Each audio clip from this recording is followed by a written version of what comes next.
Santo man kolnyang Mike Shol Grangawan Yuping Yarul Pandiri Shet Maniel Anake Toniel Jilo Wenetona Dol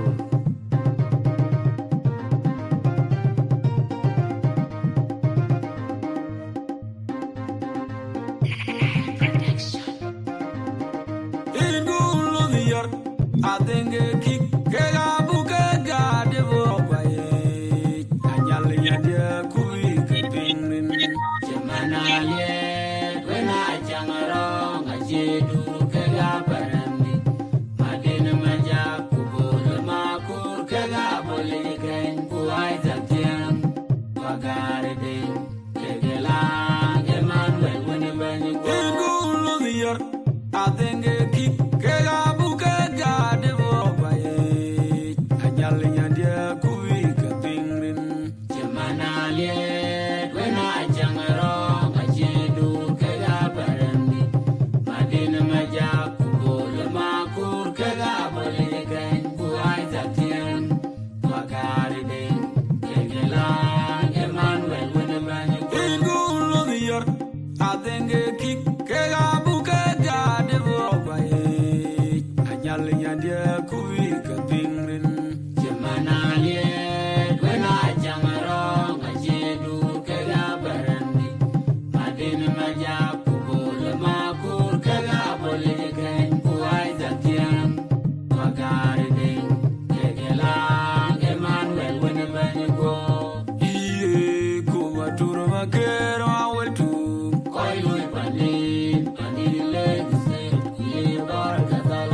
you pon the loy. You might be you are good need to meet one. Good boy, you open and you go real. I lay you train is young and you are the watching money.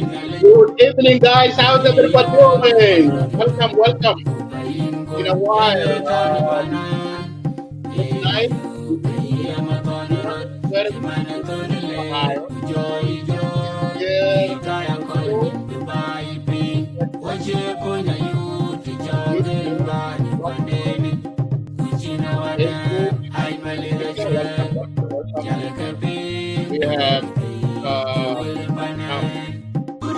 We have stuff that we covered.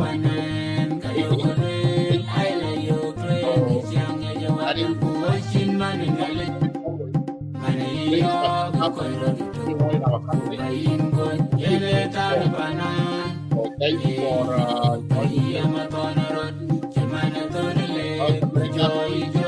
hey, how you, my brother? If we have a home, get on what you put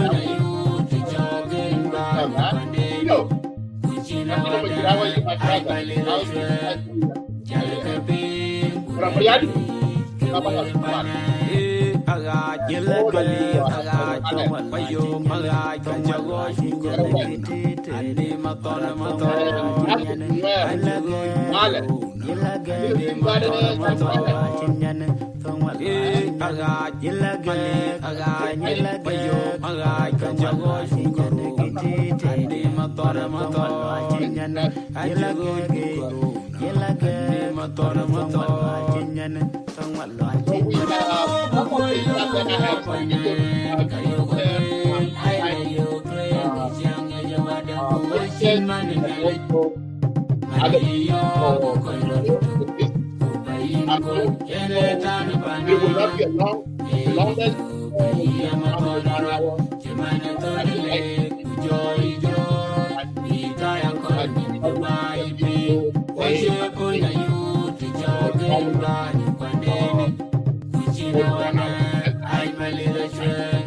and you're welcome. How are you? And we have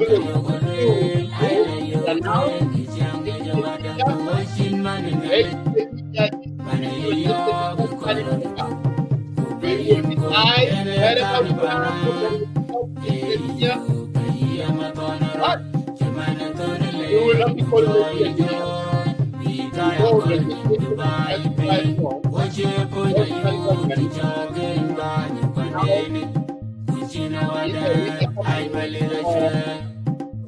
rejected ping, bullet government. free.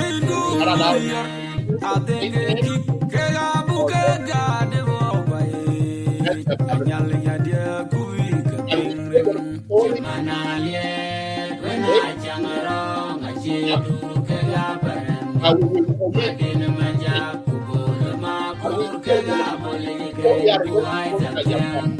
Pagare ding, We are rejecting both sides. We jajala are rejecting jeman America wait and we are when rejecting South go. Sudan. Ingu I think a kick.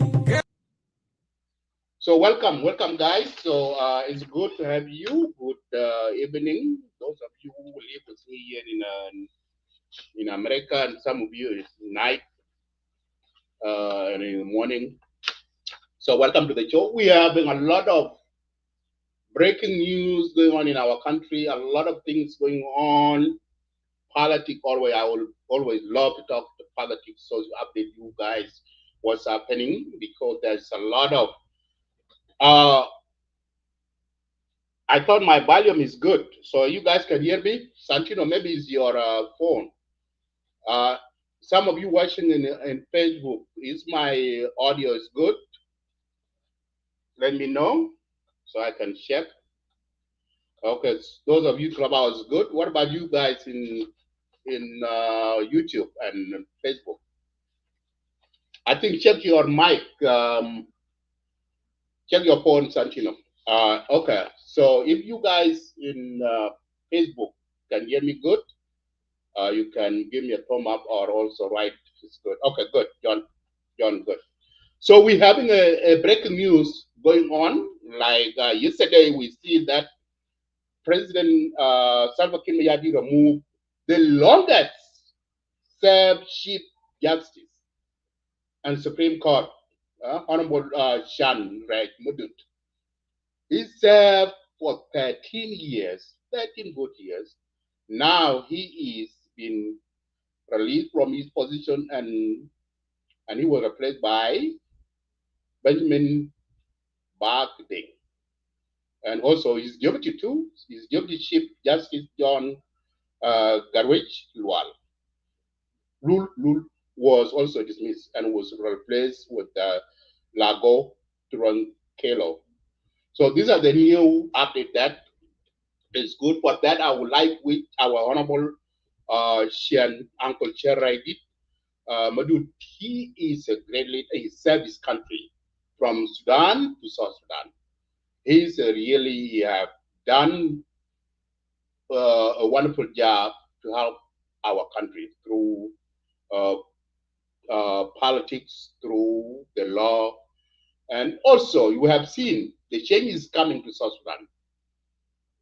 President Salva Kiir is bringing change into the country, which is a good thing. But another thing, change is not an easy thing, as you know. And first, before I go there, I always, this media platform, we always preaching for peace. We need to see our country be in peace, right? We need our country to live in peace and harmony. United, we have to unite as a one people, one country under uh, under our country, so-called Republic of South Sudan. So we're calling all our citizens, regardless where you are, whether you are back home, you are diaspora, please, we need peace to come to our country.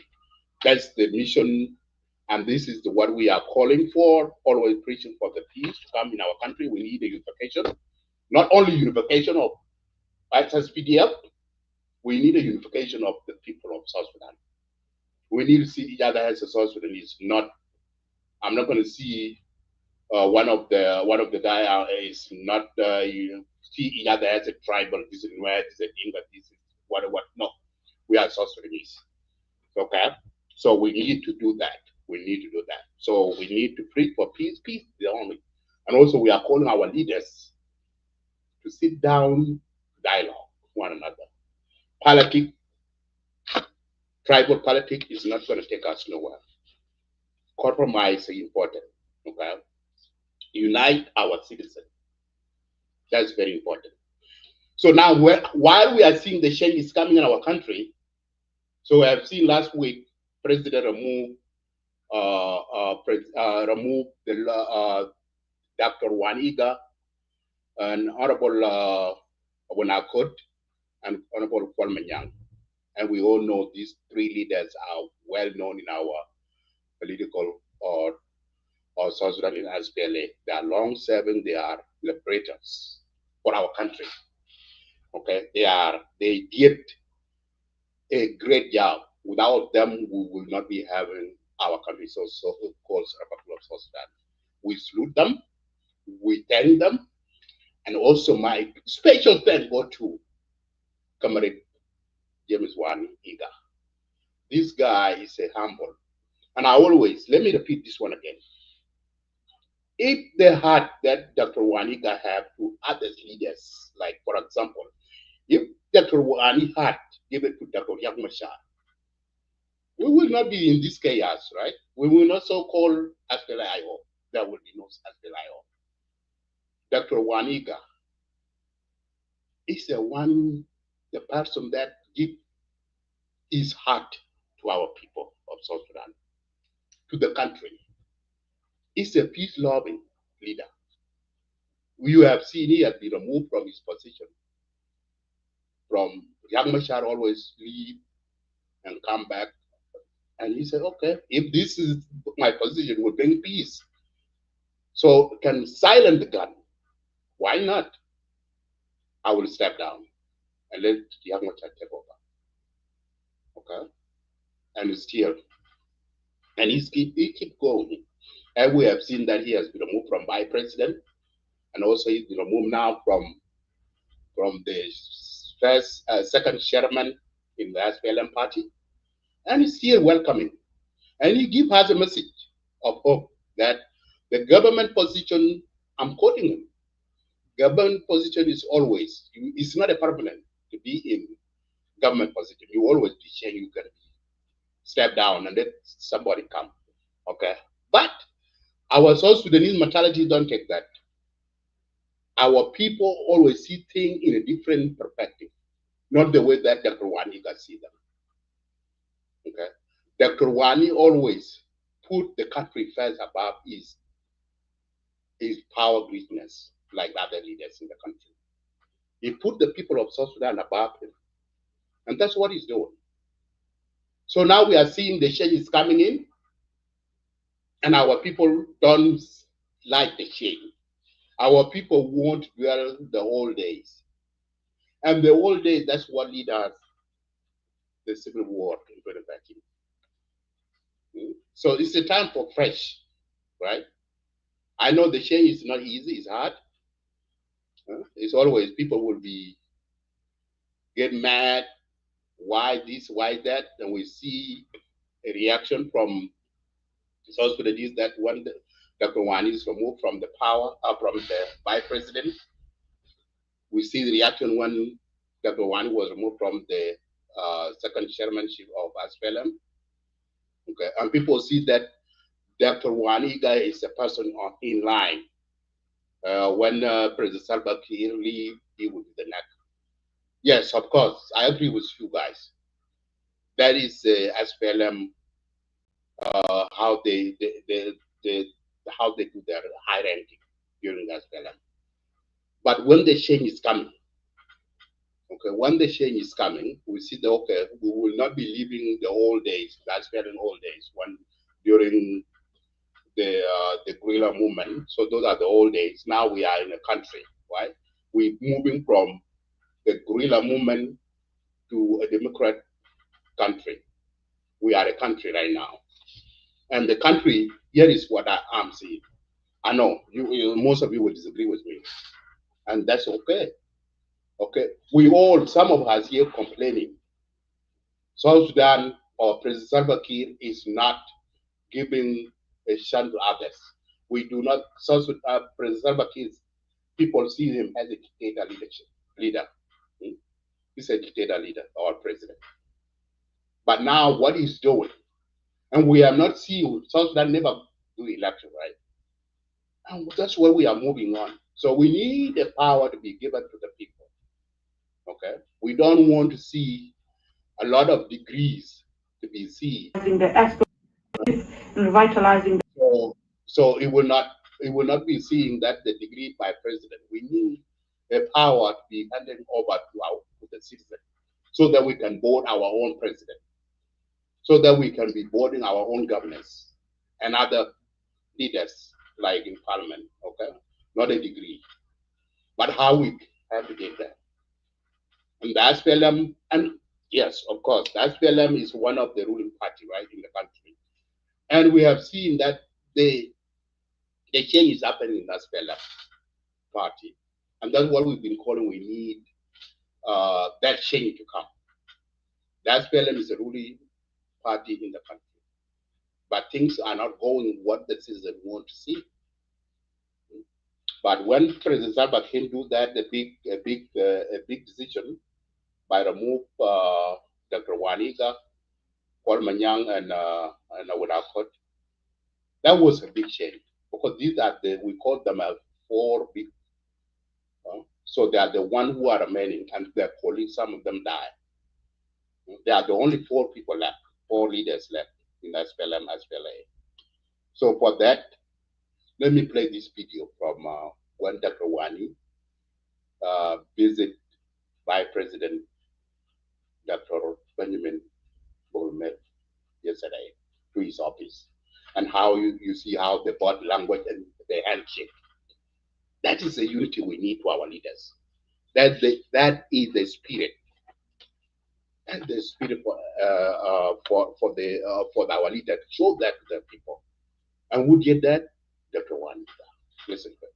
The SPLM's foundational principles, he urges citizens to avoid speculation and instead work together to promote national unity and development, pledging his full support to Vice President Bol Mel, who during his recent assumption of office, presided over by SPLM chairperson and President Salva Kiir, vowed to protect war veterans and uphold party ideals amid ongoing political generational transition.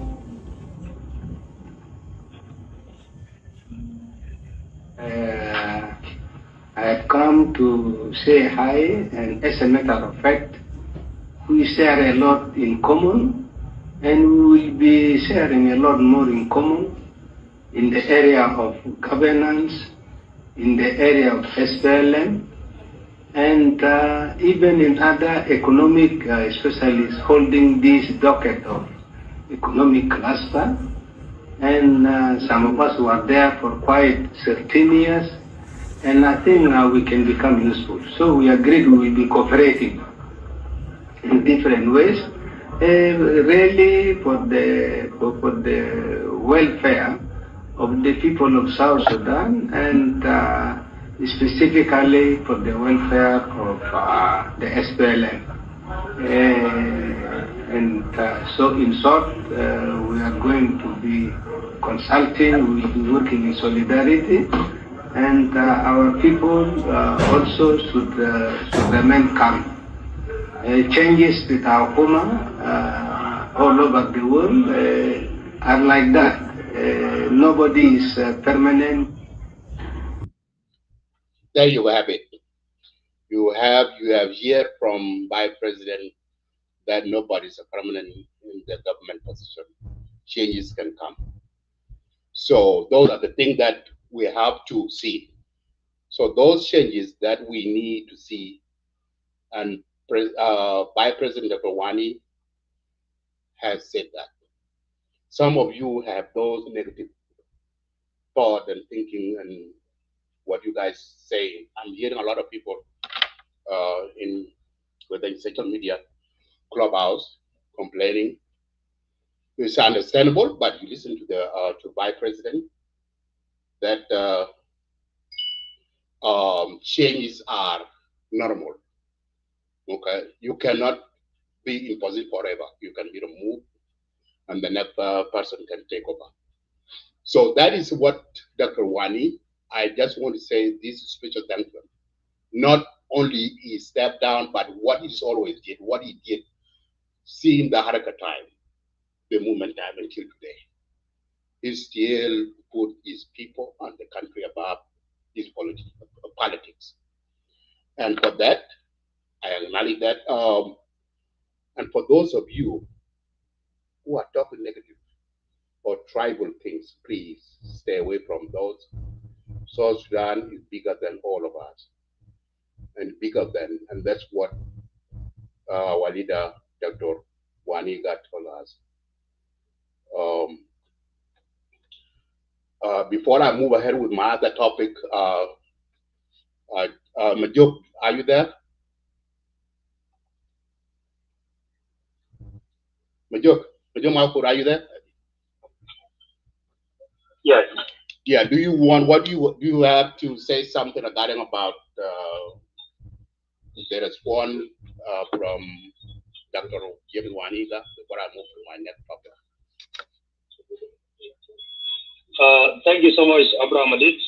To our viewers on Facebook, the audience here in Clubhouse, and those who will join us later. First of all, permit me to extend my appreciation to Abraham Adit and to those political actors, especially those who are mentally awake, who always monitor the political situation in our country. To some, it might seem to be an easy thing, but it's hard for you to come back from your first job so exhausted and you still have energy to discuss the affairs of your country. That means a lot. Back to the topic, Abraham Adit. I have seen the guest, Dr. James Waniga, actually shown the time he visited Vice President Benjamin Bol Mel. Many people have many different perspectives, and as human beings, we always look at things with a different, diverse mindset. Personally, I appreciated what Dr. Waniga did, but not every leader can do what he did. It was Sadhguru, one of the Indian great philosopher, who said that if you have principles as a man, and your principle cannot even stand even at the meet of somebody that other people seem to have wronged you, then that is not a principle. Your principles should never be checked. Your principles should never change despite whoever that you are dealing with. Dr. Waniga has really proved himself that what he normally do is not to impress anybody, nor to seek people's attention like what other political leaders normally do. His is a basic principles that he has nurtured since his childhood until he arrived to the position of Vice President of the Republic. If that man has no principles, I think he would have not had a guts to visit Benjamin Bol Mel. But because he has his principles and he cannot compromise his principles simply because there are things.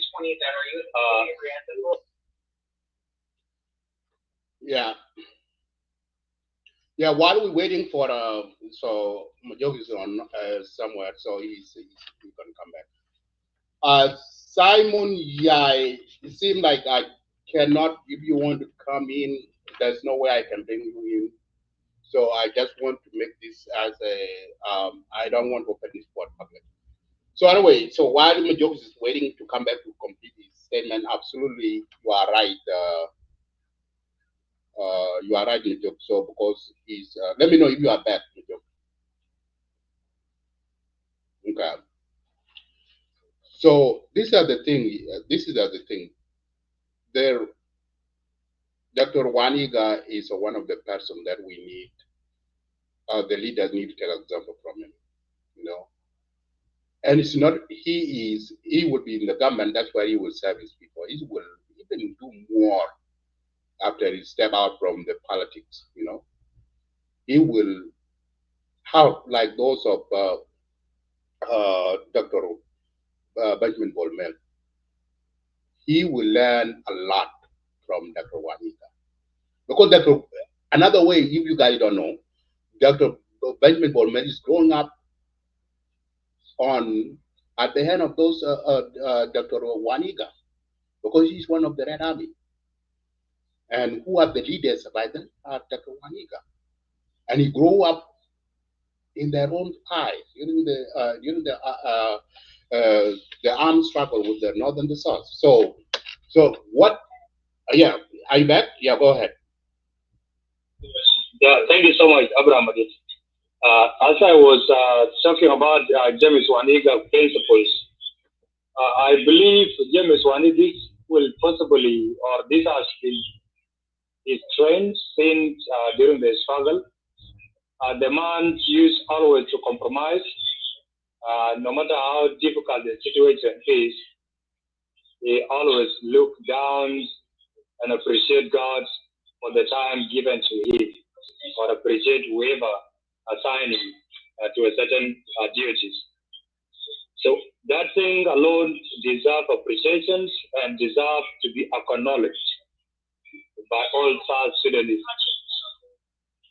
Otherwise, if we let it slide the way we normally ignore the positive aspect of human beings as South Sudanese, then most of our leaders will turn to believe that being arrogant is part of leadership.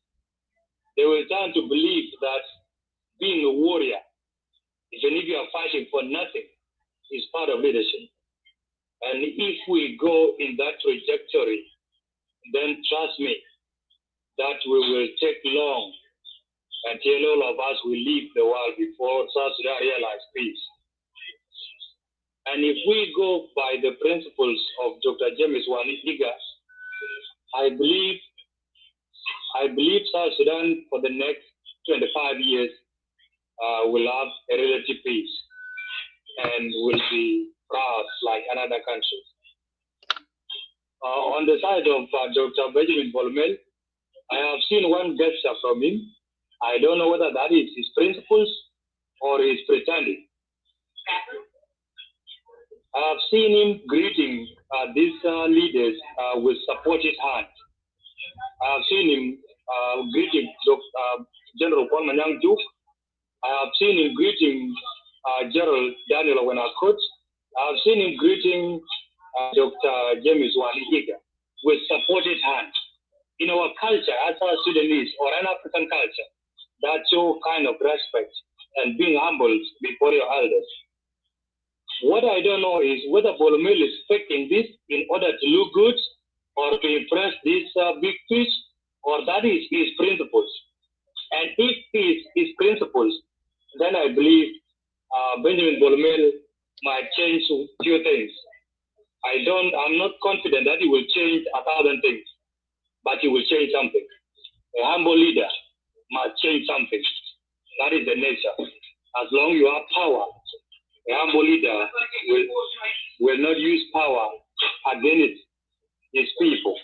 A humble leader will not use power to oppress others. And I believe Benjamin Bol Mel might change some few things. And if he is pretending to impress these three big fish, then trust me, we are in danger as a country. To add one thing on being young,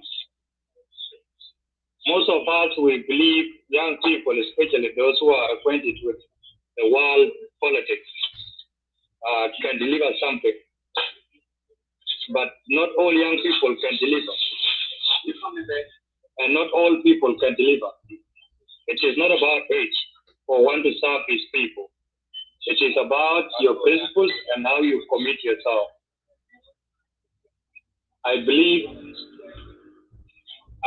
Dr. Benjamin Bol Mel will do something, not because he is young, not because he is old, but if he has that heart of building his legacy, then he will do something. If he has that heart of protecting the reputation and legacy of the SPLM as a party, he will do something.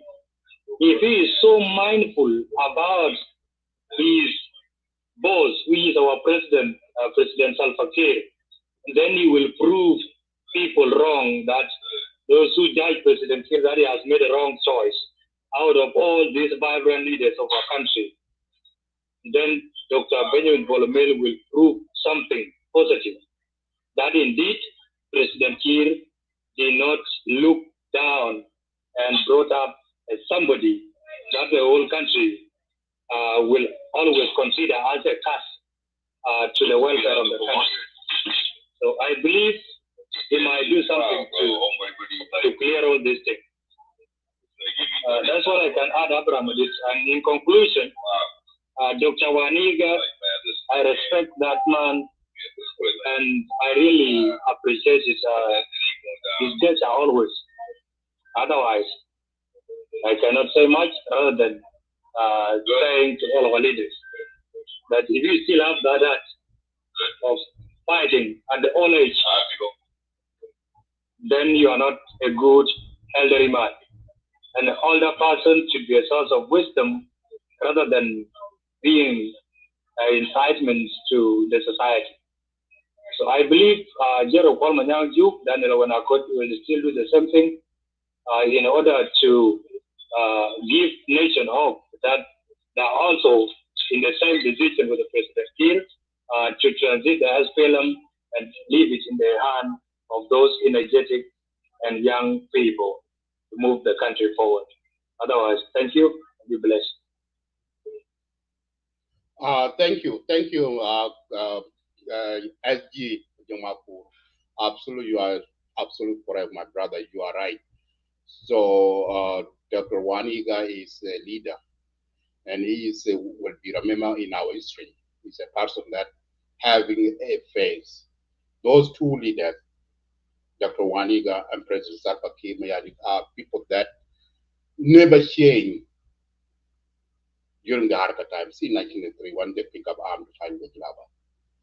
They never change their position.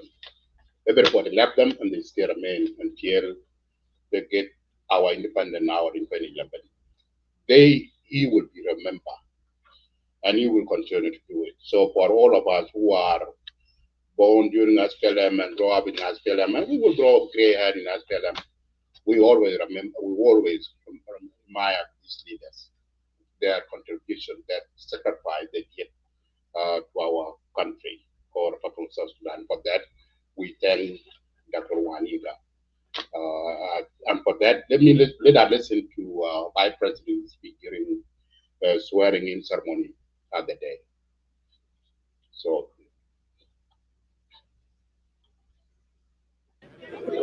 SPLM waye, women waye, Red Army waye, Salva Kiir Mayardit waye, South Sudan waye. Your Excellency, Comrade Chairman of the SPLM and the President of the Republic, Salva Kiir Mayardit, Comrade Mary Apai, Second Deputy, Comrade Simon Kun Poch, Third Deputy, Comrade Daniel Luak, First Deputy Secretary General, Comrades, members of the Political Bureau, members of the National Liberation Council, advisors to the National Secretariat, National Secretaries and Deputy Secretaries, members of the Women and Youth League, executive and parliamentary caucuses, state chairpersons, distinguished guests, ladies and gentlemen, good morning.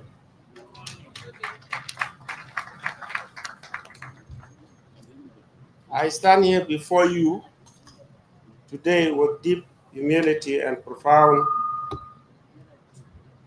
gratitude to the President of the Republic of South Sudan and chairperson of the SPLM party, His Excellency Salva Kiir Mayardit, for appointing me or us and me as first deputy chairperson of the SPLM.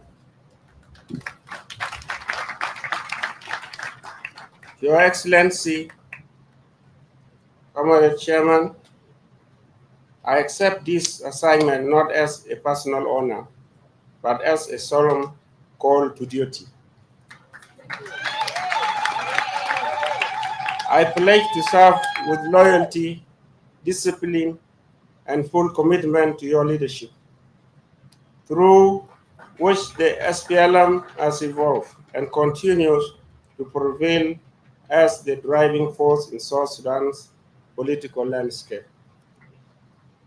Together with my fellow appointees, and I'm talking on their behalf, by the way, we will build a dynamic leadership team that will strengthen our party structures and unite us all under your leadership, where the true strength of the SPLM lies. We are forever indebted to you for your enduring service to our people and our country, right from the liberation struggle to your continued pursuit of national transformative progress. Fellow comrades, I pay deep tribute to Comrade Professor James Waniga, towering statesman and a pillar of our movement.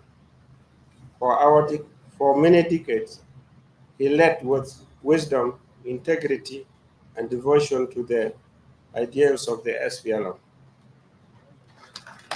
I also wish to honor the commitment of comrades Daniel Awenakot and Uncle Kwalmanyang Yuk, both of whom have been steadfast leaders and loyal custodians of our party's legacy. To all three of you, thank you for your leadership. I look forward to your continued guidance, support, and mentorship as we carry the SPLM forward. Let me also recognize and appreciate all our founders, senior comrades, veterans, and members who shaped the direction of this movement with courage, sacrifice, and unshakable conviction. You endured the hardest of times, walked through fire, and lifted this nation from bondage to independence. Your legacy is the reason I stand here today and my colleagues. I honor your services, respect your wisdom, and vow to carry forward the torch you lead. To you, to each of you, our leaders, we humbly ask for your blessings and prayers. I promise that I will not let you down. I will carry the mission and the vision of the SPLM with the same conviction that you instilled in me from the bush until this very movement. I will stand by you, support, and protect you from any humiliation, whether external or internal, and ensure that your legacy is remembered forever. We stand at a defining moment for both our party and nation. The SPLM must be ready to win. To achieve that, we must take these bold and strategic actions. One, mobilize all the grassroots for engaging every Burma and listening to our communities. This will restore the SPLM as a true people's movement. Two, extend recruitment, training, and deployment across all states and administrative areas to ensure full coverage and capacity. Three, to reactivate the SPLM diaspora, our potent seventh front, to connect our global base to the national cause. Four, to establish clear mechanisms for internal democratic primaries. Five, the SPLM Technical Committee must develop a comprehensive program and a clear roadmap to electoral victory. Above all, fellow comrades, SPLM belongs to every citizen, from the mountains of eastern Equatoria to the plains of Unity State, and from the rivers of Upper Nile to the heartland of Bahr el Ghazal. We are the strongest when we stand together in one spirit, guided by the same vision and mission. The unity is what carried us through the independence struggle and in laying down the foundation of South Sudan. And that unity is what we must now embrace again as we reclaim our place as the party of the people and the party of the future. SPLM is the only party that can achieve peace for our people, protect the legacy of our martyrs, fulfill the promise of independence, and deliver a better life for all South Sudanese, men, women, and children.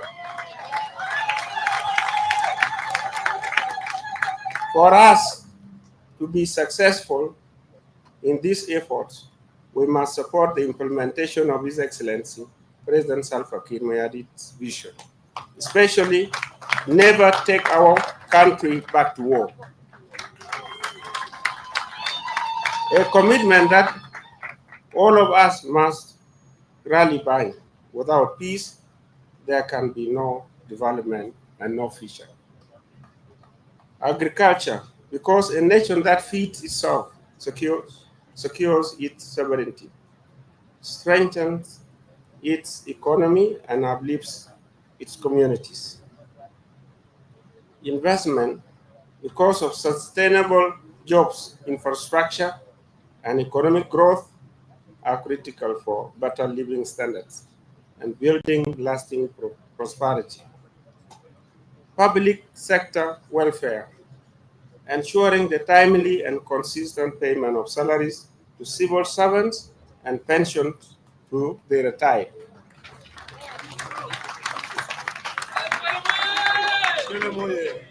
Just off the line, when I came, the people who were there were not paying pension funds. But we need to emphasize on this. All of us are going to grow old, including me. If you are in the system, make sure you subtract that money because you are going to go and have it at the later date. Your Excellency, Comrade Chairman, I want to assure you and all the people of South Sudan that SPLM will be your engine for development, your voice in every corner of the country, and your partner in delivering progress. Fellow comrades, yes, I know I will be judged. I know the weight of expectation is heavy. I am new in this position, but I am not new to the struggle.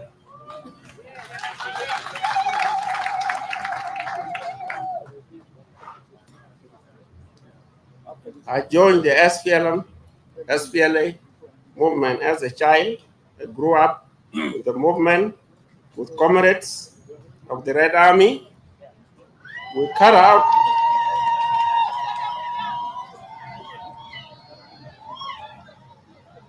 carried our dreams on our backs and bore the burdens of war on our young shoulders.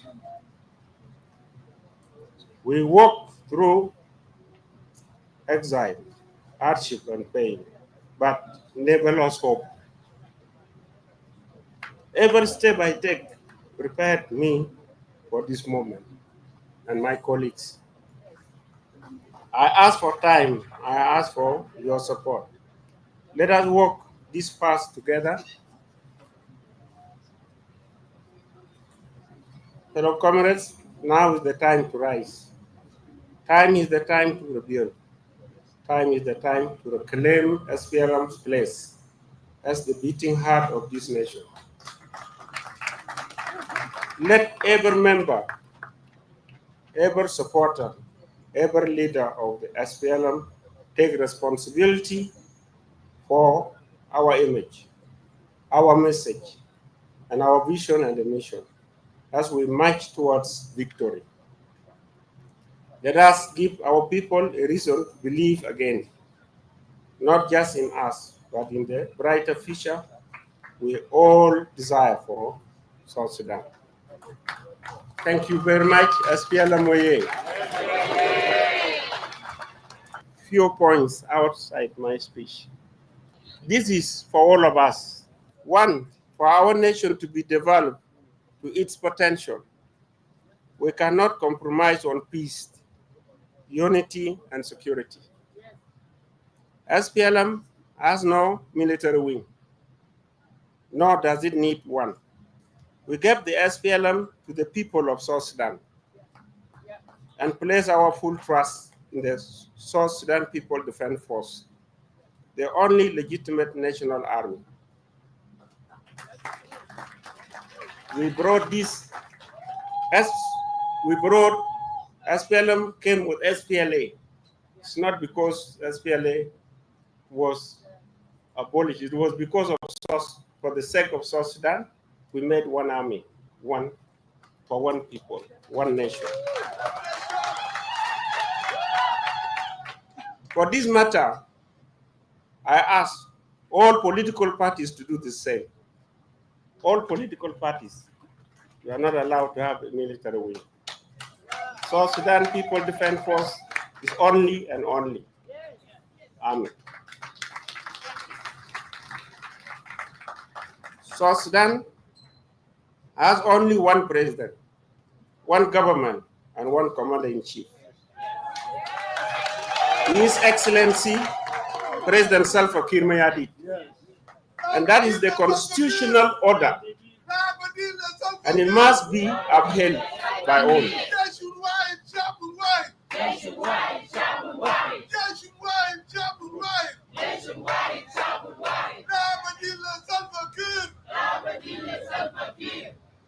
No political party has the right to control the militia or be led by a self-declared commander-in-chief. This is dangerous and unacceptable breach of democratic norms. We must put an end to this madness. It's crazy. It's crazy, yeah. Once and for all. 5, no one is above the law. Any group or individual operating as such must be also held accountable. Because we need the country to grow. Get back, we cannot have peace, unity, and security and development without this.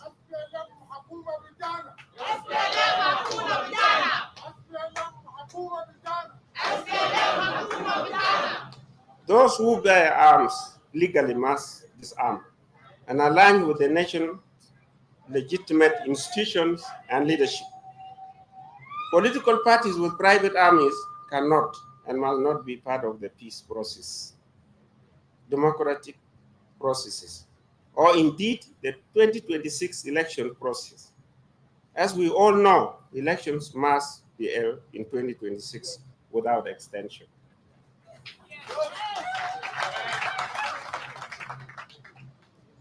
From the SPLM, that's our leader. We are going for 2026. And we will take him there. I therefore call upon the people of South Sudan and the global democratic community to reject all armed groups operating outside the law. Those sole intent is to intimidate, destabilize, and terrorize the people of South Sudan. We need to be in peace. Only through the rule of law, national unity, and legitimate security structures can we have a peaceful and functional country. Let us come together as one people in the spirit of dialogue, love for our nation. Let us uphold the law, protect our democracy, and secure peace in every community. No one can claim to love this country if they do not love all the people who live in it. As a Vice President of the Republic and the first Deputy Chairperson of the SPLM, I will operate within the above parameters. This is good for you. Let's implement. Thank you so much.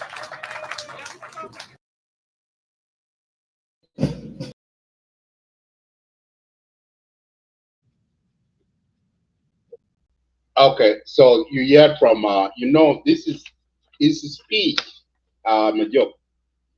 If Parliament knows what he mentioned in his stuff, that is what people of South Sudan need. Unification of forces is very important. We need one army in the country. We need commander in chief in country, and also engage with the diaspora, because diaspora the one now contribute negative and positive in the country. As we can see, the diaspora, South Sudan diaspora, they lost connection. As we have seen, there's a lot of criticism coming out from diaspora, and it's good in mentioning that he will work and bring in diaspora into his government. And another thing to retirement, very important, because all of these, the SPLA veteran, from Warmore, from Jamus, Timsa, all of these, all of survivors of SPLA veteran, they need their pension. They need to be paid. The retirement is very important. And all those who are leaders here in the government and they would retire, they need to be given their retirement benefit. That's very important. And also some of, I am seeing a lot of people criticize by President Dr. Benjamin Bol Mel. And yeah, Jama, the person Dr. Bol Mel have committing, you can see, give the guy credit. He's doing his best. You can see the work that he done for the road construction from Juba to Bo Road. Okay, and then the Juba from Juba Road to Barkaza Road is still going on. Okay, there are still challenges going on. It's not everything will be 100% for a movie, but they're still challenging. But let us give credit where the credit is due. As long we give thanks to our leaders who are doing a good job, they will do more. Okay, they will do more. And some of us are just dwelling on a propaganda that we hear, and then you go with it, but you don't have evidence for it. Okay, so give Dr. Benjamin Bol Mel a chance. He will do a job, and person you can read his body language. The man is pure word, isn't better than some person who just come and talk or come a good speech, that kind of stuff. No, you can talk less and do more. And that's what Dr. Benjamin Bol Mel is. He talk less and he's a man of action. Okay? And what is mentioned, what is laid out in his speech, and I'm seeing it, is achieving those, which is a good thing, you're citizen of South Sudan. So let us support our leaders who are doing a good job. The more we encourage them, the better they are doing their job. Now, the Vice President, his first visit to the region, yesterday, he went to Kampala. There's a region conference there meeting. The region, East Africa region, they're having a meeting hosted by President Museveni in his country. They are talking about the crisis going on in Congo. So listen listen to this video for yesterday. For the economic cluster, Dr. Benjamin Bol Mel has joined regional leaders in Kampala, Uganda, for discussions aimed at validating peace and security cooperation framework towards addressing the ongoing political crisis in the Eastern Democratic Republic of the Congo, triggered by intensified M23 rebel activities in the region. President Salva Kiir Mayardit delegated Vice President Dr. Bol Mel to represent South Sudan at the summit, underscoring South Sudan's commitment to advancing peace and security across Great Lakes region as a foundation for sustainable social and economic development in the region. In a media statement ahead of departure for Kampala, Dr. Bol Mel's press secretary Oyiti Ajuen confirmed the commencement of the Heads of State and Government Summit in Kampala. The point of this is to ensure that South Sudan, as well as the Greater Lakes region, are integrated in terms of cooperation and security framework. This will be the 12th annual meeting that the Greater Lakes states have convened, and this will provide much clarity going forward for the security of the region. His Excellency the President has put full faith into Vice President Dr. Benjamin Bol Mel to go about ensuring the representation of South Sudan has been cleared and clarified. There will be sideline meetings with heads of states from all over Africa, and it will present a very good opportunity for South Sudan to establish a footing in. There you have it, Yakwana. This is the really good movement for Vice President for his first trip to the region, and that's the thing that's going on. Is they're still kicking up in Kampala today and tomorrow too. So we will receive a lot of videos we will share with you guys. Welcome, Comrade David Amore. My next closing it for you guys, David Amore. You guys were been swearing in today. I have picture to share. Joe, do you have something to add there before I move my last? Thank you, Abraham. In regard to His Excellency the Vice President's speech, I have isolated three parts of his speech or three statements. Number one, he acknowledged the role played by the diaspora community, of which any South Sudanese who reside in diaspora, before independence or even after independence, before all these parties, by default, all of us were members of the SPLM. And since then, the SPLM chapter in diaspora has not been doing very well. Not because the representatives were not doing their best, but because there were no support from the headquarters of the SPLM party. If Dr. Benjamin Bol Mel stated very clearly that he will reactivate and reorganize the diaspora SPLM chapter, then I think it's something for the diaspora SPLM members to smile upon. And if they are there, I know in the US we have Comrade Manon Aleu, and I think Comrade Manon Aleu is the right time for him to engage with the SPLM Secretariat in Juba so that they can recognize him and give him whatever equipment that he needs. I remember in 2023, we discussed the idea of the SPLM, and some of them did not go through simply because there were no support from Juba. I think that one can send a signals that the deputy chair of the party, the first deputy chair, is willing to work collectively with all the SPLM cadres and the members. He mentioned the reorganization of the SPLM from the National Secretariat all the way to state, to the counties, to the Payams, and all the way to Bomas. I think that is a good gesture if only they do what they say. Another thing that deserve to be given a thumb up is the way he appreciated his seniors in the SPLM hierarchy. But one statement sent a series of waves to the mind of audience. The statement when he says, and he promised them, that I will not and I will never allow you to be humiliated, either internally or externally. That statement alone can give one a lot of questions and thinking. Why is first deputy chair thinking of protecting the leaders of our country or the leaders of the SPLM party? Why? What is wrong? Or is the deputy chair is telling us that these people might be having some dark part of their activities that the community is watching, and if later on being called to questions, and then you will stood like a rock to prevent that accountability?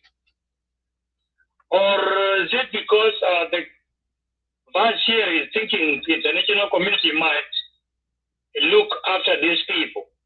Or maybe he's thinking in the near future there will be accountability and everybody will be held accountable. So that statement alone is good to those whom he promised, but we, the audience, give us a lot of questions in our mind. Second one is a statement that he made, the remark that he made after his speech. The statement that he made outside his speech were commentable. Because what was signed in Addis Ababa 2018 was a suicidal mission. In 2015, rather, having two CNCs, having two separate armies, then we end up in a J1 dogfight. And for him to say that very loud and clear, I think it makes sense to someone like me. Because what we know, we have agreement, of course. But agreement does not give a window of having separate armies. Agreement stated very clearly. All those leaders who came from the bush with their militias need to be incorporated with the national army. And the integration of this army or unified forces has taken almost 10 years, or almost 7 years, rather. So it is a right time for Benjamin Bol Mel to make sure whoever was not integrated should be integrated into the national army, except those who are still outside, like NAS, like the UPA or UP something, the one of a political ally. Yes, UPA, exactly. But whoever is in the government now, be it IO, be it SOA, be it OPP, the armies should be integrated. And we should have only a unified army, and that is South Sudan People's Defense Force. That will prevent a lot of things. It will prevent army trying to be owned by the leaders. So it will also reduce the level of the number of militias, so that the government will focus much on those civilians that have guns in their hand and are using it to raid cattle from their neighbors and killing themselves. So if we have a unified army, it will give a conducive environment for the government to carry out disarmament. And that disarmament also, we say it several times, should not be a selective disarmament. What I mean by selective disarmament is disarming a certain community and leave another community with their arms, with their firearms. That does not work. So the government should come up with a policy of unified disarmament, disarming all the three regions. Whoever is having guns and you are not army personnel, or you are not even licensed to have that gun, then you have to submit it back to the government. So, to my understanding, is called for having one unified army, respect one president, and the series of vice president. That one is okay. We agree we have president, we have first vice president, and we have other 4 vice presidents. So I believe Dr. Dr. Benjamin Bol Mel rather has no issues with the vice presidents, but his concern is about security. And he mentioned it very clearly, that without security, and then forget about the development, the looting will continue. Forget about accountability. Forget about the permanent constitution. Forget about the independent judiciary. But if we have security in the country, food will be available. Other developmental projects will be rolled out. Somebody may question, do you believe security is the only tool that can motivate our leaders to carry out the development and stop looting? To me, I can say no. It is not the only tool. We need permanent constitution. We need rule of law to be respected. Whoever that mess up with the public funds should be held accountable. Just that we have South Sudan anti-corruption commissions who is sleeping, is not even working. If Dr. Benjamin Bol Mel wants to be real, I suggest Abraham Adil, it is right time for him also to activate that institution. Because their roles have been grabbed by national security and some how do you call it? The military intelligence, MI, and some police, which are basically supposed to be the duties and roles of South Sudan Anti-Corruption Commission. to analyze the entire speech of Vice President Abraham Reed. His speech tackles the things that South Sudanese want to hear, especially in the area of agriculture, especially in the area of development, especially in the area of security. And most especially, the things the SPLM members want to hear. He acknowledges the efforts of Red Army, and all Red Army should say, oh yeah, although I'm not a member of Red Army. Anybody appreciating the role that you played, that person knew what you have been doing and has appreciated the work that you are doing. He has acknowledged the role played by women. And for him to move in that trajectory, then I believe SPLM could possibly be in a different state, maybe by the end of the year. And what will cement his statement or his speech is a visit of Secretary General, Dr. Wani Iga. That alone sends a clear message that the SPLM as a party will work collectively for the SPLM to reclaim its clean image before it was messed into the mud water by the same members of the SPLM, although they have different parties now. So completely, his speech is good, but he needs to do much in regard to doing what he said. Because most of us, we have had a lot of his speeches, very nice and beautiful speeches, but nothing happened. But we need a leader who is action-oriented. Many people, including myself, were talking about how he is not well articulate. But I consider being a leader does not require you to be orator in most cases. As long as you do what you mean or what you do what you say, and then you are the leader. Speaking without results is also becoming like a poor deer, as it used to be said in Dinka language. So I believe it's time for him to act. Back to his visit or his trip to East Africa, especially to Entebbe, when they were having the East Africa conference in regard to the peace in Congo. I believe President all this time was looking for somebody that he could trust. And now the same President has found the person that he trusts. He can delegate him and send him wherever he wants to send him to. And the message that he will deliver in whatever forum that he will be sent to in the future is the message of the president. And he will still represent his positions as the vice president and the deputy chair of the SPLM. It is good for him to go and familiarize himself with the East African leaders and with the regional leaders. And through his actions and his contribution during the discussions, will also earn him a mark from these leaders. Otherwise, him being in Juba, and he has a lot of dissenting voices across the country, and then it will not help him in the future. But now being shown outside, at least it has shown a certain gesture that President wants to nurture him and prepare him for a certain role. We don't know which role ahead of him, although we have already come up with our prejudice and assumptions.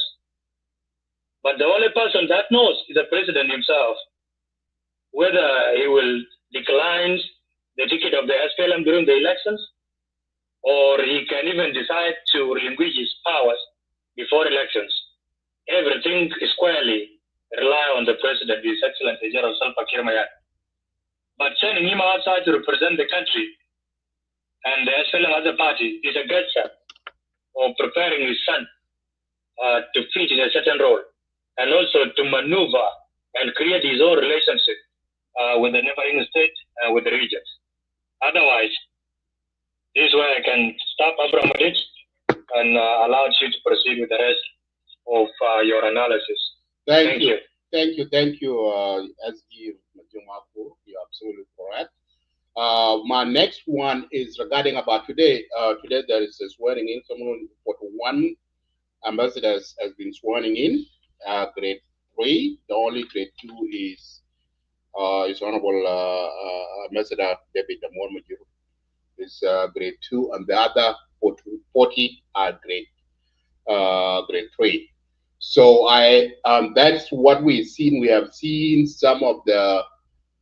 It's good that we see a lot of girls, women have been add into that. That was good. We need to see that 5% of women in the government. But the question is, this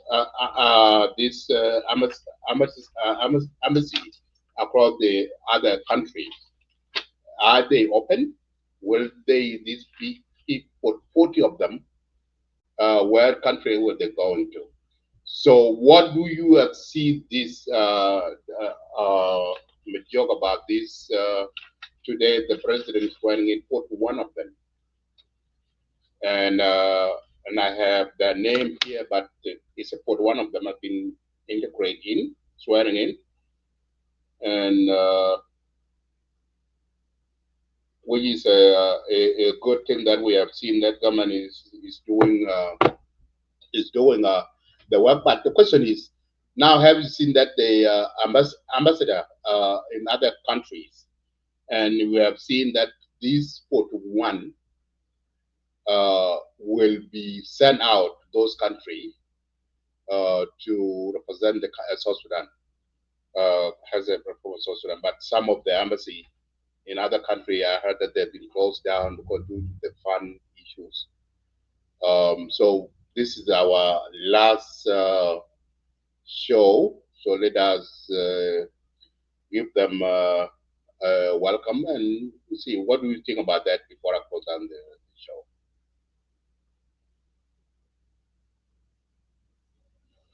Joe, are you there?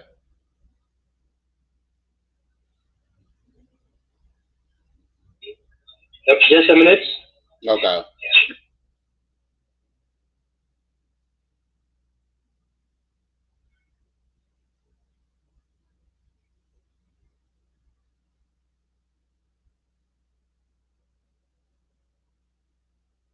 Yes, absolutely. Come aboard. You are right. You are right. They are. So for that, yeah, Jama. So these are the things. So we have. This is the last one we have seen. Code One ambassador from, but they didn't mention where are they going. But Code One of them, and 40 of those are grade 3, and they were swearing in today. The first one here, like if you can see, yeah, we are. Go ahead, Major. Thank you, Abraham. I'm busy at work, that's why I'm open on. Yeah. Yeah, in regard to the ambassadors that were sworn in today by the president, there is not much that we could say other than to congratulate them and send our message that as you will be assigned to your duties, I think it is necessary for the ambassadors to meet with the top leadership of our country before they disperse them. You know, Bramadit, in terms of international relations, South Sudan's relationship with other countries is deteriorating. And who is responsible to clean this relationship of our country and other countries, and especially countries like US?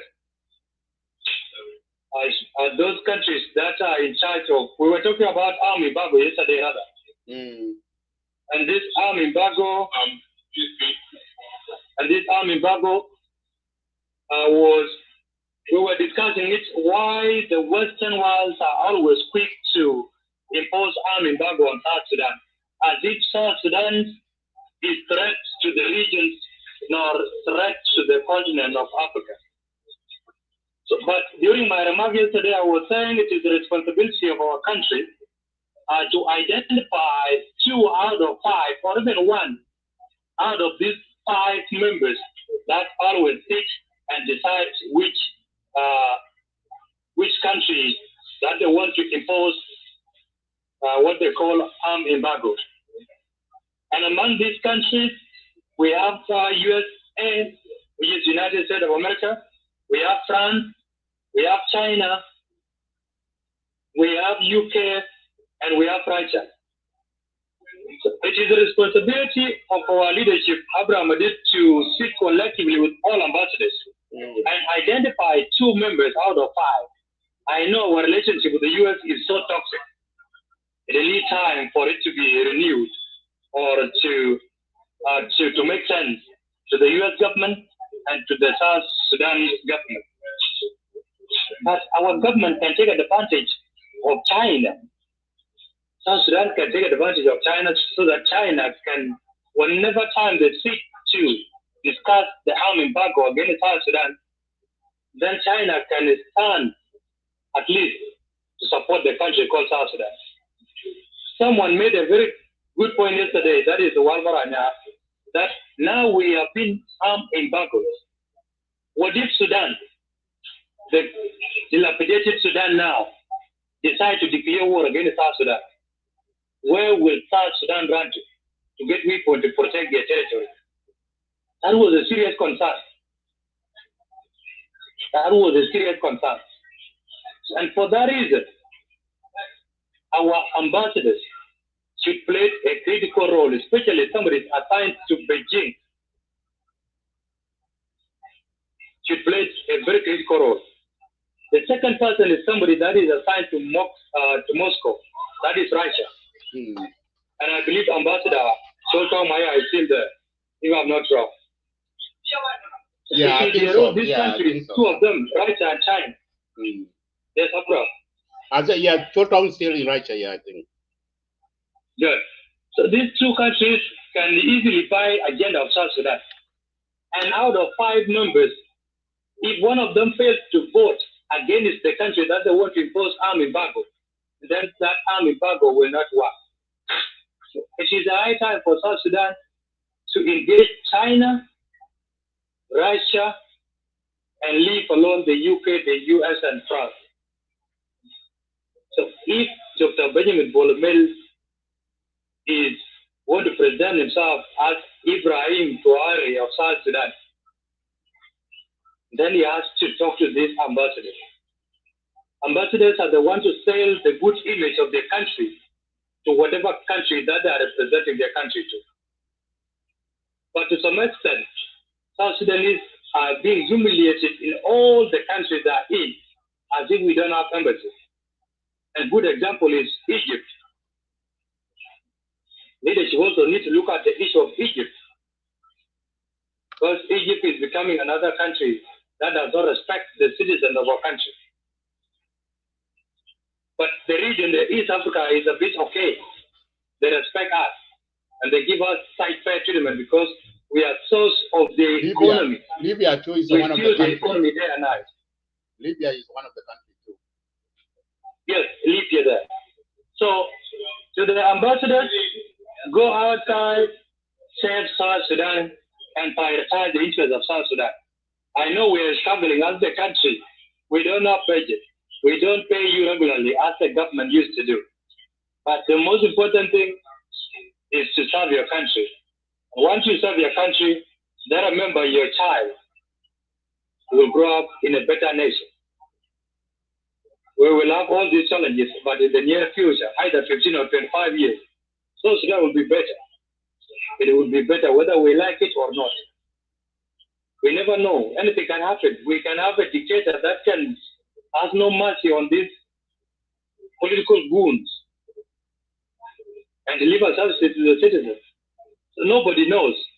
Change can come in any direction and any angle, as long we are patient with it, as long the change will not take the life of the citizens and the property of the citizens.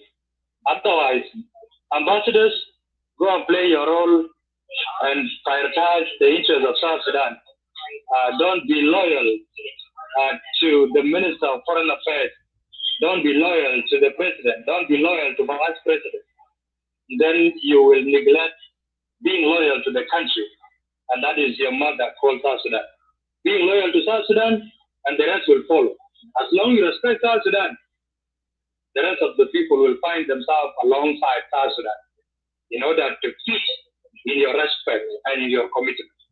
Thank you so much. That's what I can add, Abraham. Thank you so much, SG. You're absolutely right. Yeah, because these ambassadors, they need to go and do represent the country image. They are not just going to go there and do sleeping, and not doing what is happening right now. The relationship between U.S. and South Sudan is a dilemma. So it's really a sad thing to see that our embassy in DC, they have this shallow relationship with the U.S. government, because you cannot, only South Sudan, if you can see, when President Trump took over the power, there's no, even though the migration that policy that he's using, and we have like Mexico, who have a huge population in the U.S., and they are illegal migrants. They come to U.S. and they flow into the border. But so the President Trump haven't taken that decision to suspend the visas for that country, only South Sudan. And you have seen that South Sudan has been bullied the way that the U.S. did, is because the four of our embassy in DC. So this relationship, they have to fix it, because we have not seen now, I didn't hear anything that the U.S. government have lifted the sanction, that the suspension of the visas for the South Sudanese who holding a South Sudan passport this year. So you cannot come to the U.S. now if you have a U.S. passport, South Sudan passport, which is a very sad to see, because that is a weak and poor of embassy in DC. So that is, and also we have seen another thing, Majo, have seen last week that there are some of the criminals, not from South Sudan, even from the Asian, from Vietnam. And these are the criminal in U.S. history. They kill people here and they are deported to South Sudan. You see? And what the foreigners policy, what are they doing?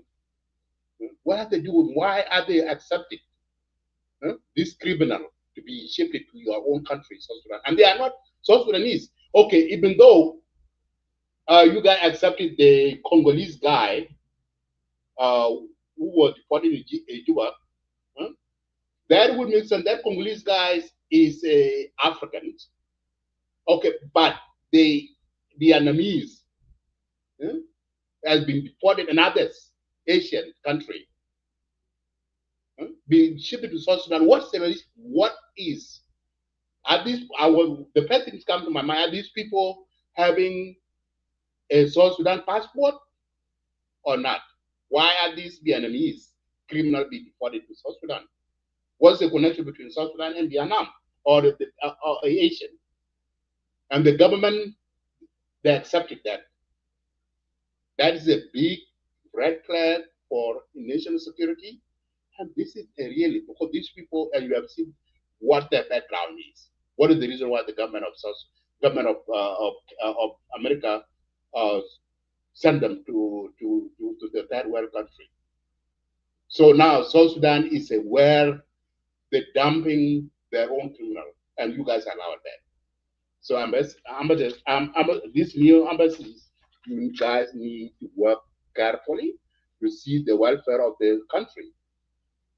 The country, that whatever country you guys are going to work in, so you have to work really serious to see those kind of challenges. Because South Sudan right now is a place where this country can dump their own criminals who have committed a crime in their country, and now they are shipping to South Sudan. Because this is really a bullying to see that Vietnamese, other Asian criminals have been sent to South Sudan. That's a really sad thing, and that's a work for the foreigners affair, and they didn't do that. And the embassy in DC, I don't know what they're doing. So anyway, I will stop here. We come to conclusion at Junubin. Anyway, this is our last topic for the day. So thank you everyone. My last closing remark. Majok, yeah, go ahead with your go ahead. Yeah. Thank you, Abraham. Before I put in my closing remark, I have seen a lot of comments here from the audience. Most of them are disagreeing with the issue of Benjamin Bol Mel. Most of our comments here are calling him as a thief, a loser, and all that. To be honest, fellow citizens, I believe none of us is an angel. Let alone the government officials or anybody that has ever worked with the government. But the reality is, you may find someone being a thief before being given a certain responsibility, because he or she knows that somebody is ahead of him or her and controlling the resources. So he or she can be in a position to grab things for him or herself. But once you promote that thief to be in charge of whatever resources that are available, then there are people that can even stop stealing and start working for their legacy. I believe for us, calling him a thief, loser, and all that, it will be good if we have some evidence. The only thing that happens is mismanagement of the resources during the road construction. All of us are aware of it. Even he himself, Benjamin Bol Mel, is aware of that.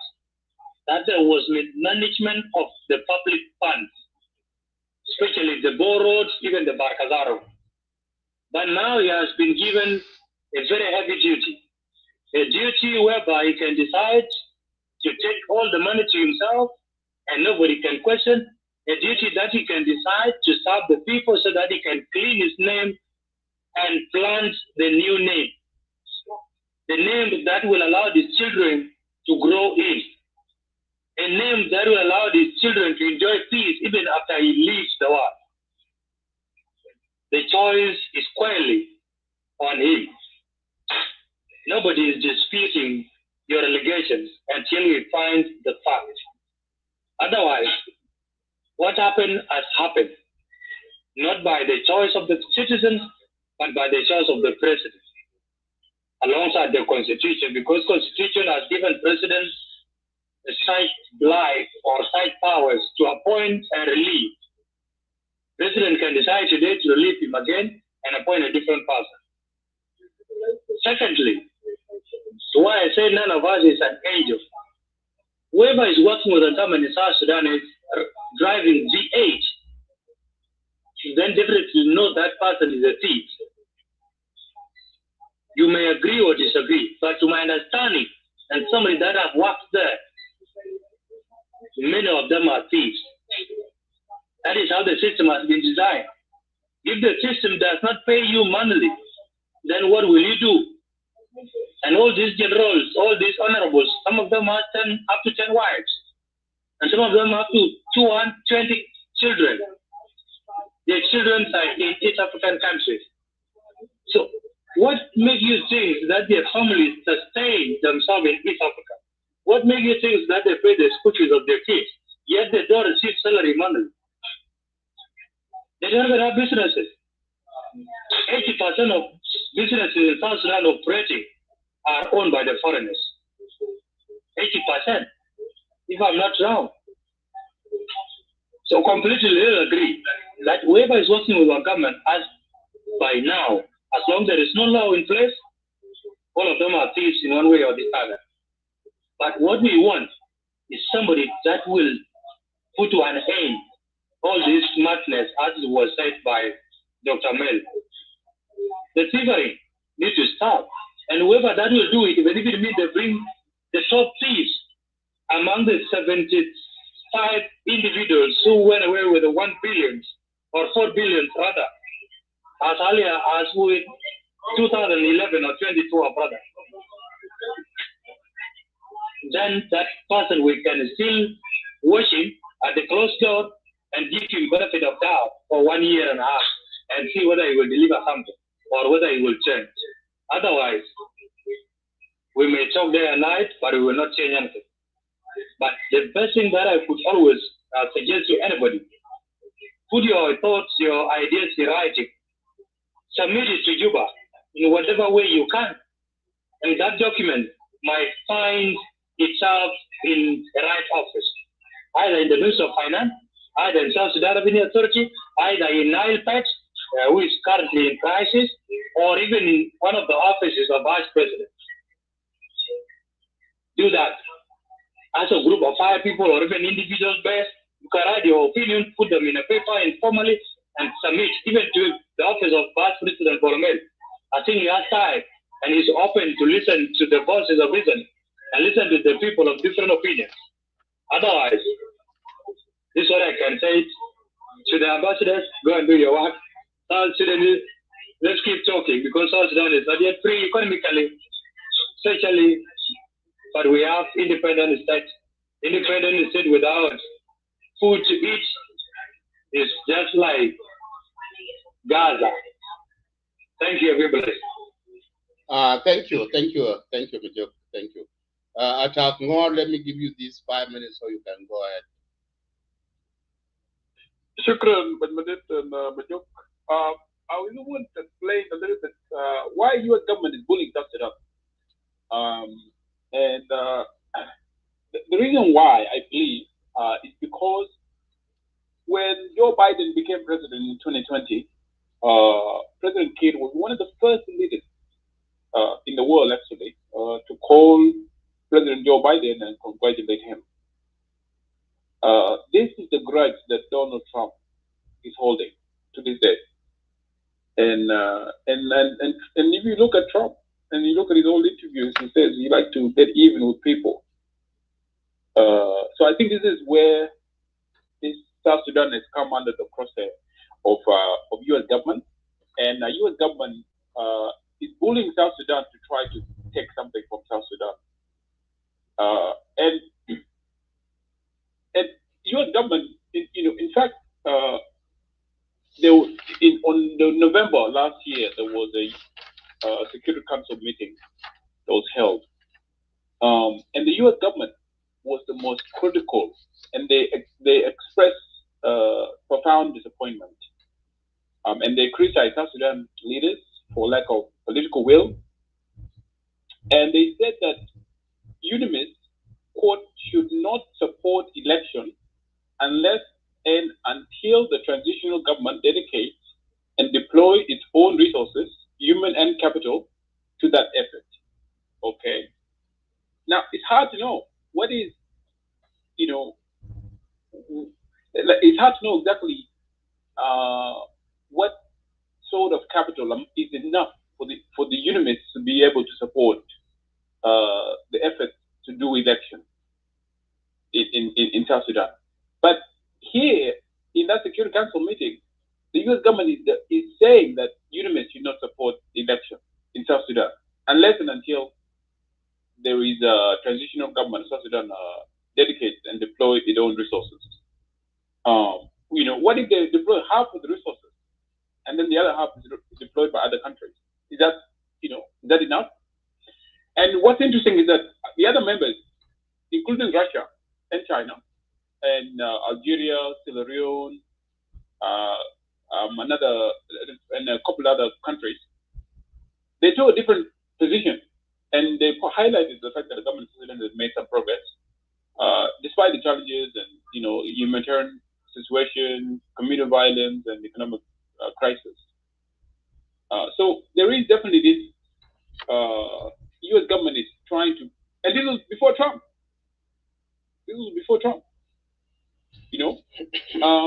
But what is bizarre is when they send this guy, the Congolese guy, into South Sudan, and also they send the Sudanese guy as well.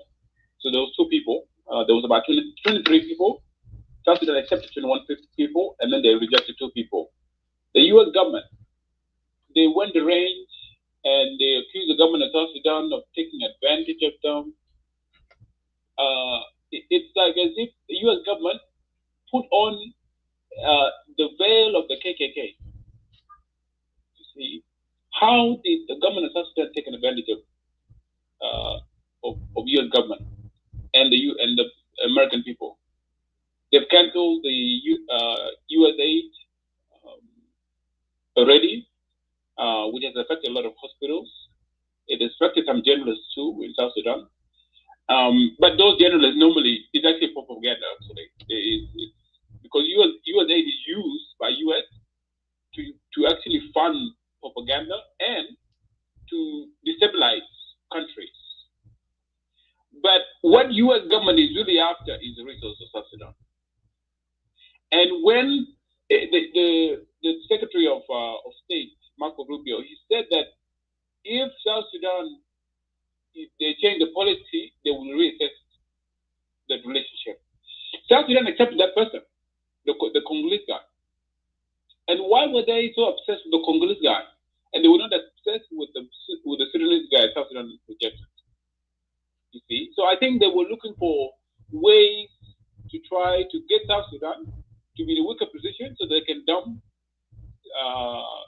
the criminals in South Sudan, illegal immigrants. Some of these people are from Mexico. How can you dump someone into South Sudan who are not from the country? Even the Congolese guy, and the government eventually took him. They should not have taken him, but they took him and they said, for goodwill. Congo is close to South Sudan, so it's fine. But then the rest of the people, they don't know anyone in South Sudan. They don't know a family member in South Sudan. These are serious criminals, bank robbers, murderers. Some of them are, maybe a couple of them are illegal immigrants. That's the only crime they've done. But some of them have convicted in the U.S. jail system. So that set a really bad precedent for South Sudan. And what in April, on the 15th of April, was posted on Twitter, now X, that Benjamin Bol Mel, Vice President, he met with the Minister of Mining, and they strategized on the future of South Sudan mineral sector. And they said, they would to create jobs and economic growth and national development. And then 4 days later, the Economic Cluster Chairman, Bol Mel, he issued a press release apologizing to the U.S. government for any inconvenient cost to the United States of America. You reject the person who's not a citizen, and then you end up accepting him, and then you apologize. And then you tell the U.S. government, saying that, we can have trade, we can do a critical mineral deal. And that is what Trump is wanting. They want critical minerals. This is what Trump has talked about a lot. He has talked about, they've signed an agreement with Ukraine, taking 50% of Ukraine natural resources. Trump, when he was campaigning, he said that he wanted to take over Greenland, which is a territory of Denmark. Why? Because he wants the resources. Also, that's why they're pushing for the deal in DRC, because of natural resources and critical minerals, because the U.S. want to be a world leader in artificial intelligence. They want to also go to war with China. That's another reason, because China is the place where these critical minerals are refined, and a lot of these, to make artificial intelligence to go on jets and planes and what have you, they're all coming out of China. And during the trade war going on, China cut them off from the critical minerals. So this was to entice the U.S. government, this critical mineral suggestion. And it does show that South Sudan, it's in very weak position, and the U.S. government, they will take advantage of South Sudan. They don't care at all. And to me, I'm really concerned that the South Sudan government is going to this extent. I think you can be hardball with the U.S. government. You have to be, because there's no reason to be bullied like this. South Sudan is the first country since Trump came in that have a blanket visa ban. And people, when this thing was coming on, people said, "Oh, no, it's not a blanket ban. It's a ban on the visa holders in the U.S." No, it's a blanket ban. If you're a South Sudanese citizen today in South Sudan and you want to go to the U.S., you cannot go because it's a ban on your country. You see, so it's a really dangerous what the U.S. government is doing. It's bullying South Sudan, and South Sudan needs to stand up, and they need to create a relationship with these other countries. And this is, you guys have touched on this as well about the issues of why they're not talking to Russia, why they're not building, and these are the countries actually, voicing your concern in the Security Council, China and Russia particularly, and then all the other countries. The U.S. is most vocal, and I think U.S. they want to achieve regime change in South Sudan, to be honest. And I feel like that's what they want. I mean, we have not even heard of the guy who Peter Biaraja. His case has not progressed or has not been reported much. But I think U.S. government is interested in regime change. I don't see how they're telling UNIMIS to not support election and having such a high bar, knowing that South Sudan government is experiencing economic shocks, especially with lack of oil revenue. They don't mean oil revenue anymore because the pipeline has been cut off again by a bomb in Sudan. So these are the challenges. But I think I'm concerned that like Vice President Bol Mel may actually want to cut a deal with the US and give them the resources, especially the letter he wrote. Okay, because he may say, you know what, you guys protect me. When I become in power, I want protection from the US government. You take the resources. You see, and that's what US government is going to do. US government is gangster. They don't care. They're shaking hands. They remove the sanctions from Syria. The guy who's imposed himself as president of Syria today, he was Al Qaeda. He killed American soldiers. ISIS. And Trump, It was ISIS. Oh, ISIS, yes.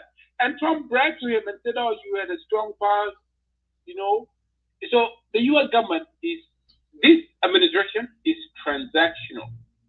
Okay, it's transactional. Look at even the South African situation, where they told, Elon wants to get Starlink into South Africa. They called the president of South Africa. They had this big show in the White House. Trump said the ridiculous thing that South Africa is a white genocide, which is completely false. And that's to get Elon Musk, his company, to go into South Africa, to be accepted in South Africa, which has been accepted now. And I think 2 days later. Okay? And this is a payback for Trump, to pay back Elon Musk for, who helped him to get elected. So this administration is very transactional. They don't really care about diplomacy. They don't care about the normal ways of communicating. They care about transactional. And with the Congo, what the U.S. did and the Western companies did, guys, is that they basically allow, a rebel group called M23, which is a rebel group by Rwanda and Uganda. Okay, Uganda and Rwanda are big backers of M23. So they've been allowing this group to go into and take land and into DRC, take the resources of DRC, these critical minerals, okay? And these resources, to the point where they were taking towns, okay? Then the U.S. government said, we're going to protect DRC. And they said it's a security for resource deal. Security for resource deal, meaning that U.S. government will provide security to DRC. In exchange, the U.S. government will receive the resources there.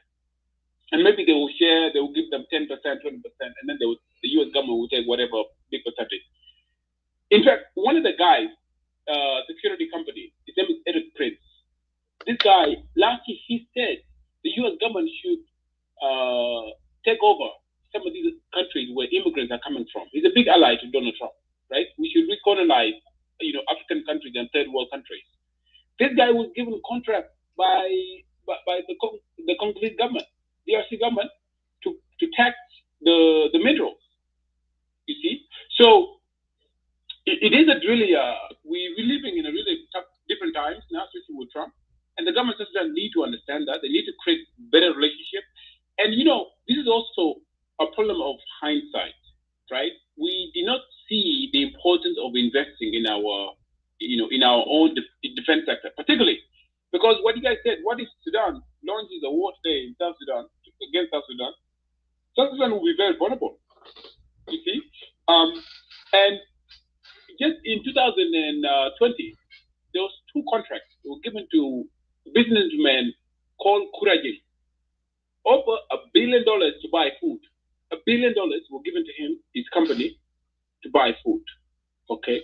Had they taken even just $100 million, okay, invest in some sort of, factory, invest in some sort of, even just making military clothes or clothes for the government officials, or actual military hardware, okay, then you would be in a much better position today. Because now, you have no support.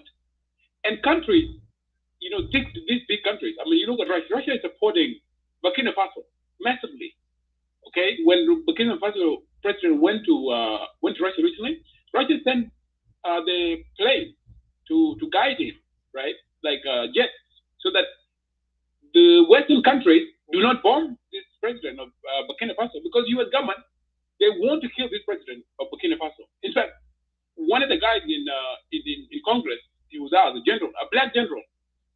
He said, the Burkina Faso president, Traore, is stealing the gold, but he nationalized the gold. He took the gold away from private individuals and into the government hands. And the U.S. government saying that he's a problem, meaning that they want to try to go after him, just like how they killed Gaddafi and turn that country into chaos.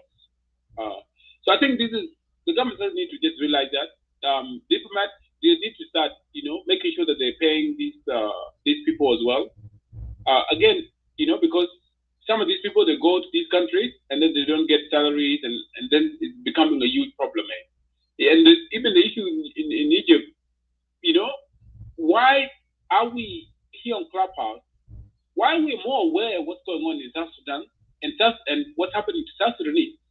Whether it be what's happening in camps, whether it be what happens in northern Uganda against South Sudanese, or whether it be what is happening, the abuse that are being done to South Sudanese in Egypt. And South Sudan government says nothing. They go to Egypt and talk to those people. They allow Egyptian companies to invest in South Sudan, get into government contract with the government of South Sudan. You see? Like, they should know all these things there. Yeah. So I think there's just a lack of, awareness. There's a lack of, just keeping up with what's going on, and making sure that you actually are addressing what is going on. So I think the government has to change their position and has to actually change their, and again, corruption is one of the biggest problems, because if electricity right now, electricity is a big problem. We need electricity. And when the government want to do an electricity project, they're corrupted. And the entire cabinet of South Sudan, they're corrupt. They're corrupt. And there's the solar project, the $150 million solar project, is the living proof where the entire cabinet of South Sudan approved this contract last year. $150 million for 5 megawatts. That should have got 180 megawatts of electricity. Because that's the equivalent of what that money is getting in Uganda. Okay? And just a few years ago, a project was in South Sudan for 1 megawatt was 2.5 billion. 1 minute so we can wrap it up. Yeah. So yeah, thank you so much, Ben Madina. I just wanted to just point out about U.S. government and what the bullying they're doing against the South Sudan government. Absolutely. Thank you for your input, and thank you. Thank you, everyone. Thank you for turning in. This is our last So, Majuk, do you have something to say before I wrap it up? Not at all. I will not have much, but I have to agree with what Brother Tak said in regard to the U.S. We said, brother, when a Congolese guy who named himself Imeri Garang, when he was deported to South Sudan, we said U.S. is bullying South Sudan.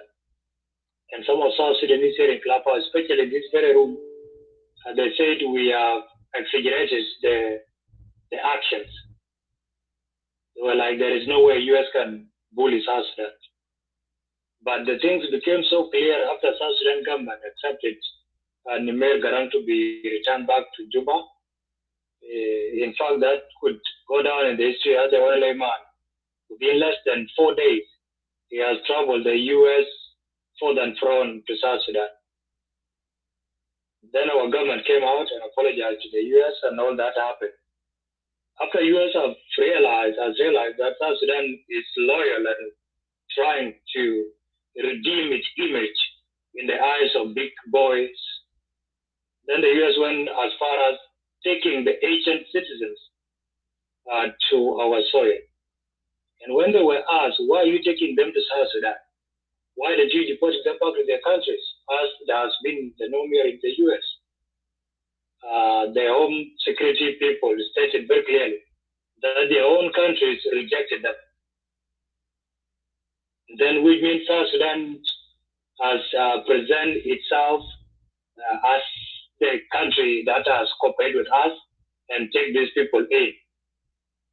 And when they were asked, is South Sudan the final destinations, or you will take them to another location? They said, we don't know for now, but South Sudan is where South Sudan is the only country that has accepted actually to take them.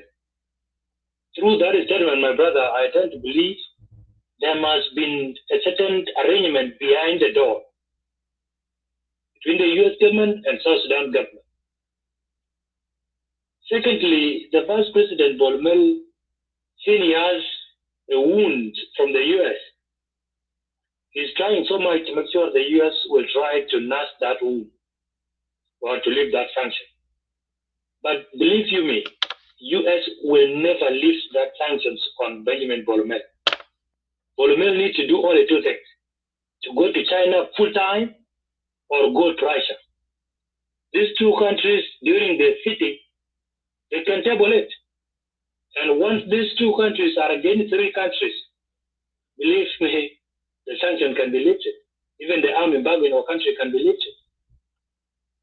But us kneeling down for this crazy man called Donald J. Trump is a nightmare. Because Trump does not condone those things.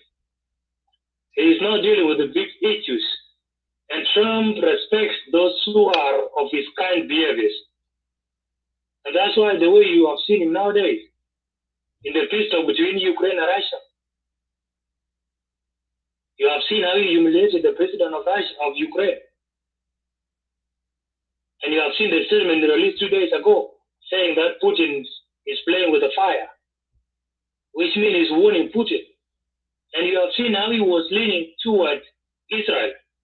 And after his visitation to the Middle East, and especially to the Saudi Arabia, especially the king, and he was given a jet, presidential jet, I don't know worth of how many millions dollars. $400 million. The guy tried to extend his tour to the Middle East, even to the countries whom U.S. consider to be the enemies in terms of planting bombs. And you have given the example perfectly, the man that he checked his hand and started praising him. These are the people Donald J. Trump respects. Donald J. Trump does not respect somebody that kneels down to him, somebody that does not know his right. And that is who Trump is. South Sudan would have been in a better position if U.S. had different president, not Donald Trump. But now Trump is exactly as you termed it. They're dealing with the cash. And I said one time, trusting the responsibility of the country to the hand of a businessman is a dangerous thing. Because the business people always see things in the eyes of benefit and profit. Donald J. Trump, Elon Musk, they're seeing the whole world as a window of them making out cash. Because Trump knows by the next term, he will not come back to the White House. Elon Musk himself knows, although he's trying now today that he's going out of White House or moving out of Donald J. Trump administration, the man wants to operate behind the administration. Because him being in the administration of Trump and his business, the major buyers of his businesses or his companies is China. And China is not having a good platform of understanding with the US. So that will directly affect Elon Musk's business. So Elon Musk thought of, okay, if that is the case, then let me relinquish, step out of the Donald J. Trump administration, and then I will operate behind the door. In actual sense, the guy is serving two masters at a go. He's serving the interest of his businesses not to decline or not to disappoint the customers or the world customers to his businesses, and also continue using his long spoons in the U.S. affairs government. Our government need to wake up and do two things. Either to kneel down forever and say Donald Trump stop his leadership, or his terms come to an end, or we become radical. Because nothing, U.S. is doing nothing now to Burkina Faso President Ibrahim Traoré. France is doing nothing to them, even after he expelled the embassy of Trump, of France. So they're doing nothing. Although France and US are working collectively to make sure they indict this man and get rid out of him. But Russia and China will protect him and the whole world because he's doing the right thing. So that's what government of South Sudan needs to do. Do the right thing and the world will support you. Thank you. Just quickly, I want to add, there was an article just posted on Rolling Stone just 3 hours ago, and it's Donald Trump administration has appealed to the Supreme Court asking the judge to bless his efforts to deport a group of migrants to South Sudan, a war-torn country, with little notice and in express violation of the judge's order. The High Court has already smacked down the administration efforts to conduct rapid deportation without due process twice now. This time, Trump Department of Justice is trying to persuade the judge to undermine the rule of law with a misleading belief that this is undercutting both by the judicial record as well as flight tracking data reviewed by Rolling Stone. The judge, Brian Murphy, previously issued an order barring Trump administration from deporting people to a third-party country or nations where they are not from without a meaningful opportunity to demonstrate that they fear being prosecuted, tortured, or killed if they were sent there. The judge also required the administration to give people at least 15 days of notice to challenge their removal. When Trump administration moved to deport a group of deportees or detainees to Libya, an excessively dangerous country, without giving them an opportunity to raise fear-based objection, the judge clarified that would violate his order. Last week, Donald Trump administration began process of sending a group of men to South Sudan, another dangerous country, with less than 24 hours notice, leading to the judge to find the officials had violated his order, and the men at the government maintain custody of the migrants, so they have an opportunity to object to be sent there. So the U.S. government is trying to even it's trying to continue this. Actually, it's not. It's trying to challenge it so that they can actually continue.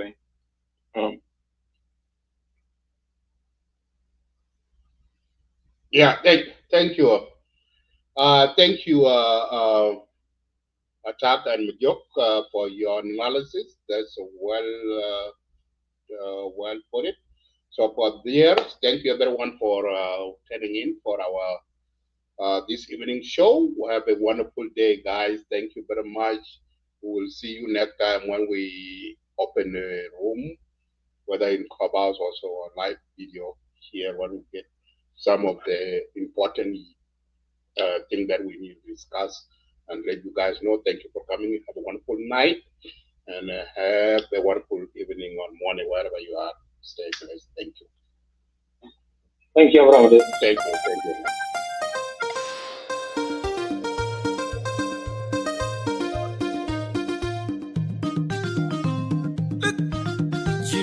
Chilo, one tornado, Tony Niel, DJ Dingarang, Jagda Lord, the end of a ping.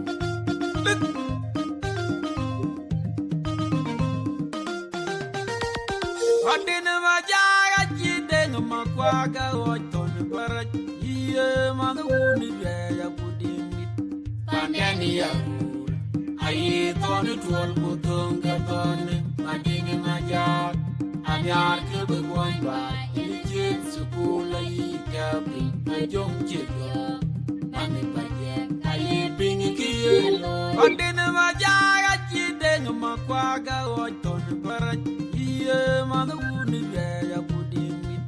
Pandeni ya, ayi toni tual potong ke toni, madini majak.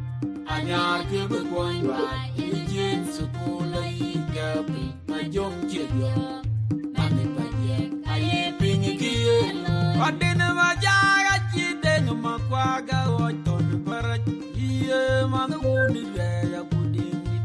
Pandeni ya, ayi toni tual potong ke toni, madini majak. Anyar ke berbuat baik, ijin sekolah ikapi, jong cedera, mami pajak, ayi pingi kielo. Pinyaban, India, then Paniri Juno. Ayora Mato, Armatin Majak, Mati, Injina Tetoputia, Injio. Ayora Jima, Manatula, Joe Direct. In Ayo, Antibia Vigne, Pivon Jagalo, I need Pino, and Bayanina Gajalia, Paniri Chena. I am a teacher, I don't know my in a cheap ballet. I am my yadi. Good in yellow body.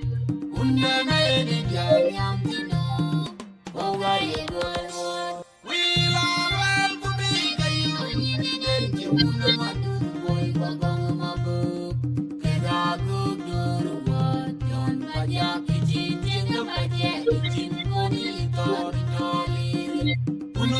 Thank you guys. Have a good night.